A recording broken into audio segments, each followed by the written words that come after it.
famous Russian sleep experiment. This is what happens when you don't go to sleep like Jeff tells you to. So don't be like these poor souls. Go to sleep tonight. Let's begin. Russian researchers in the late 1940s kept 5 people awake for 15 days using an experimental gas-based stimulant. They were kept in a sealed environment to carefully monitor their oxygen intake so the gas didn't kill them. Since it was very, very toxic in high concentrations.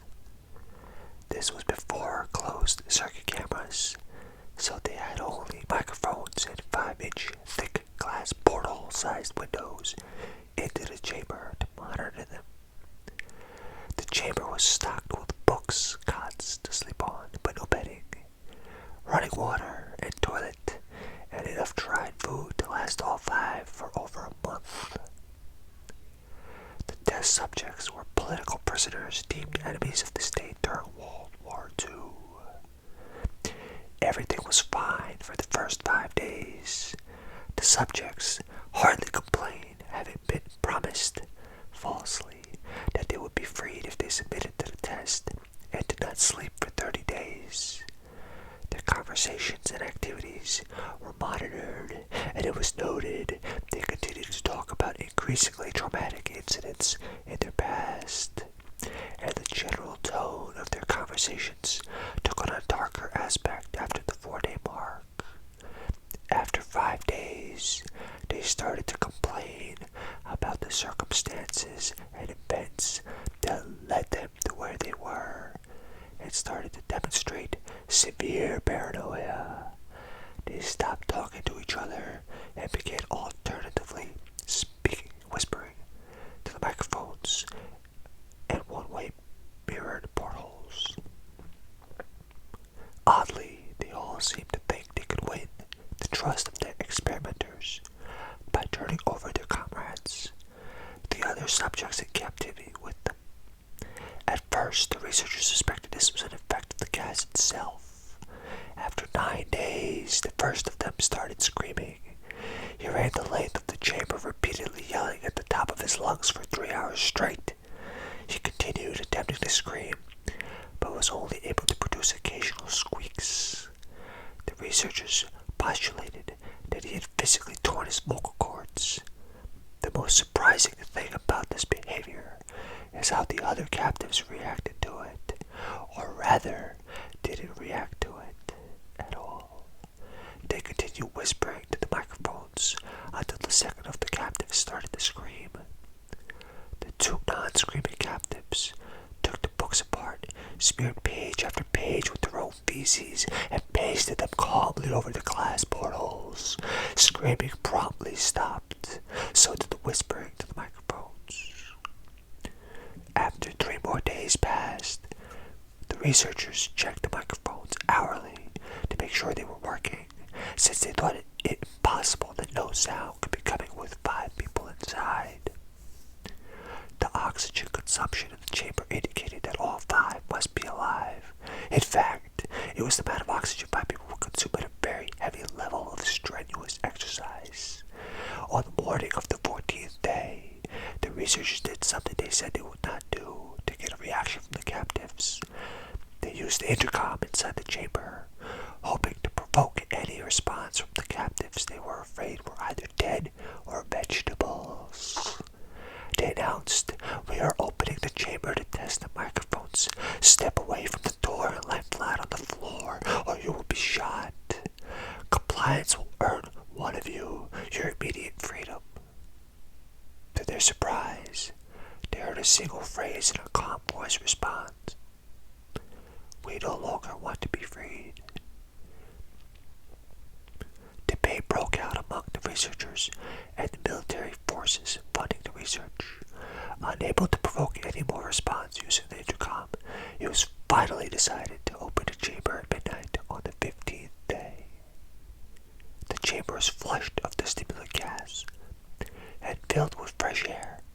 And immediately voices from microphones began to object. 3 different voices began begging, as if pleading for the life of loved ones, to turn the gas back on. The chamber was opened, and soldiers sent in to retrieve the test subjects. They began to scream louder than ever, and so did the soldiers when they saw what was inside. 4 of the 5 subjects were still alive, although no one could rightly call the state that any of them in life. The food rations past day 5 had not been so much as touched. There were chunks of meat from the dead test subjects' thighs and chest stuffed into the drain in the center of the chamber, blocking the drain and allowing 4 inches of water to accumulate on the floor. Precisely how much of the water on the floor was actually blood was never determined. All 4 surviving test subjects also had large portions of muscle and skin torn away from their bodies. The destruction of flesh and exposed bone on their fingertips indicated that the wounds were inflicted by hand, not with teeth, as the researchers initially thought. Closer examination of the position and angles of the wounds indicated that most, if not all of them, were self-inflicted. The abdominal organs below the ribcage of all 4 test subjects had been removed. While the heart, lungs, and diaphragm remained in place, the skin and most of the muscles attached to the ribs had been ripped off, exposing the lungs through the ribcage. All the blood vessels and organs remained intact. They had just been taken out and laid on the floor, fanning out around the eviscerated but still living bodies of the subjects. The digestive tract of all 4 could be seen to be working, digesting food. It quickly became apparent that what they were digesting was their own flesh that they had ripped off and eaten over the course of a few days. Most of the soldiers were Russian special operatives at the facility, but still many refused to return to the chamber to remove the test subjects. They continued to scream to be left in the chamber, and alternatively begged and demanded that the gas be turned back on, lest they fall asleep. Go to sleep. To everyone's surprise, the test subjects put up a fierce fight in the process of being removed from the chamber. One of the Russian soldiers died from having his throat ripped out. Another was gravely injured by having his testicles ripped off and an artery in his leg severed by one of the subject's teeth. Another 5 of the soldiers lost their lives, if you count the ones that committed suicide in the weeks following the incident. In the struggle, one of the 4 living subjects had his spleen ruptured, and he bled out almost immediately. The medical researchers attempted to sedate him, but this proved impossible. He was injected with more than 10 times the human dose of a morphine derivative, and still fought like a cornered animal, breaking the ribs and arm of one doctor. One heart was seen to beat for a full 2 minutes after he had bled out to the point where there was more air in his vascular system than blood. Even after it stopped, he continued to scream and flail for another 3 minutes, struggling to attack anyone in reach, and just repeating the word "more" over and over, weaker and weaker, until he finally felt silent. Go to sleep. The surviving 3 test subjects were heavily restrained and moved to a medical facility. The 2 with intact vocal cords continuously begging for the gas, demanding to be kept awake. The most injured of the 3 was taken to the only surgical operating room that the facility had. In the process of preparing the subject to have his organs placed back within his body, it was found that he was effectively immune to the sedative they had given him to prepare him for the surgery. He fought furiously against his restraints when the anesthetic gas was brought out to put him under. He managed to tear most of the way through a 4-inch wide leather strap on one wrist. Even though the weight of a 200-pound soldier was holding that wrist as well, it took only a little more anesthetic than normal to put him under, and the instant his eyelids fluttered and closed, his heart stopped. Go to sleep. In the autopsy of the test subject that died on the operating table, it was found that his blood had tripled the normal level of oxygen.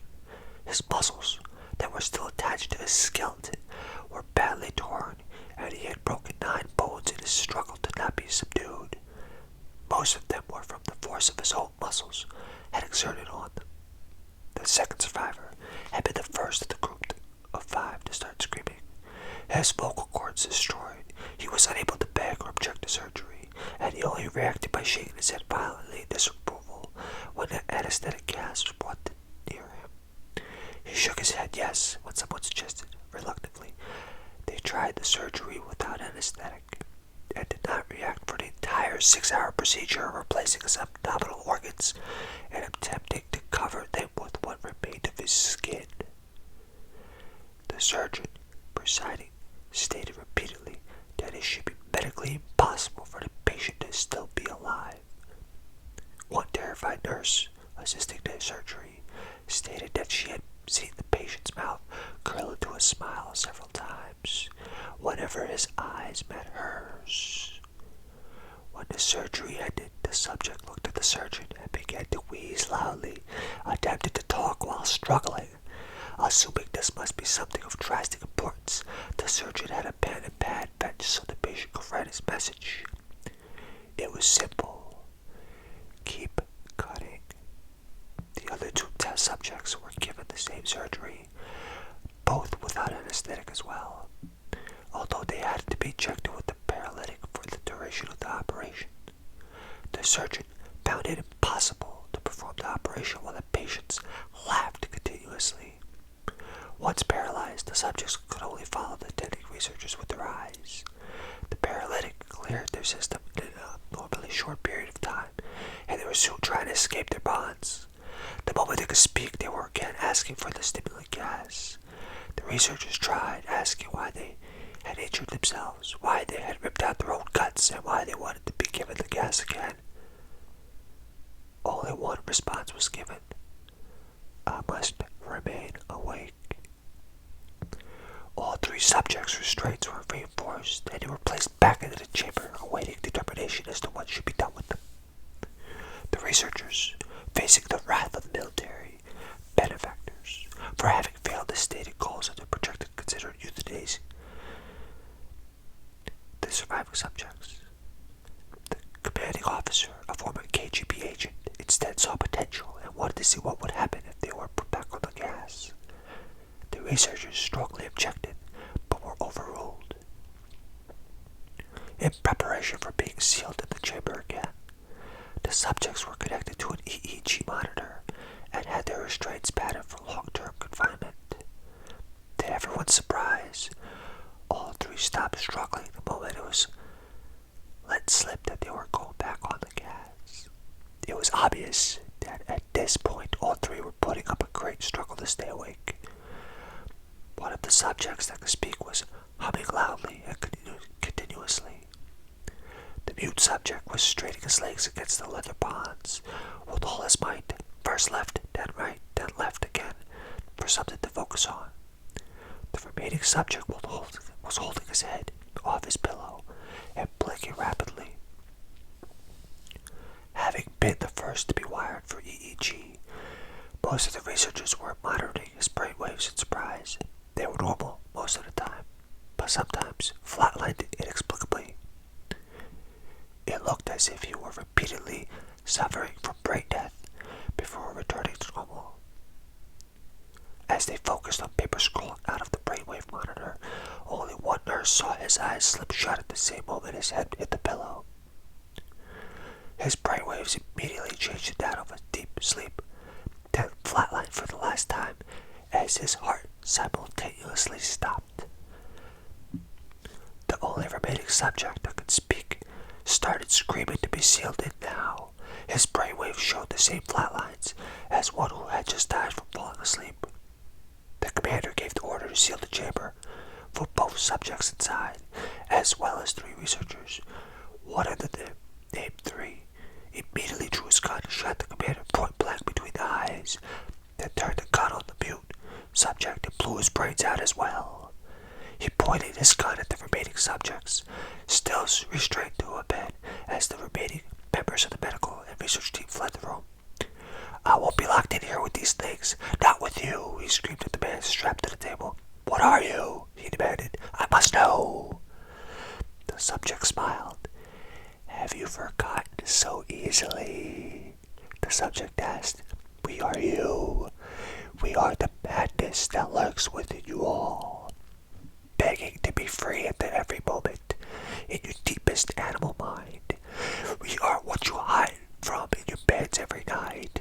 We are what you sedate into silence and paralysis when you go to the nocturnal heaven where we cannot tread. The researcher paused, then aimed at the subject's heart and fired. The EEG flatlined as the subject quickly choked out, so nearly free. Go to sleep.